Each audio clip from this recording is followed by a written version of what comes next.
আমি একটি আবৃত্তি পরিবেশন করছি রবীন্দ্রনাথের লেখা ক্যামেলিয়া।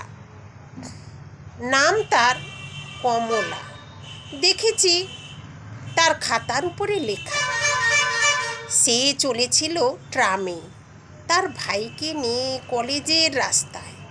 আমি ছিলাম পিছনের বেঞ্চিতে। মুখের এক পাশের নিটোল রেখাটি দেখা যায়, আর ঘাড়ের উপর কোমল চুলগুলি খোঁপার নিচে। কোলে তার ছিল বই আর খাতা। যেখানে আমার নাম্বার সেখানে নামা হলো না। এখন থেকে সময়ের হিসাব করে বেরোই। সে হিসাব আমার কাজের সঙ্গে ঠিকই মেলে না।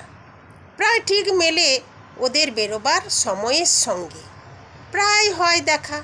মনে মনে ভাবি আর কোনো সম্বন্ধ না থাক, ও তো আমার সহযাত্রিনী। নমস্কার।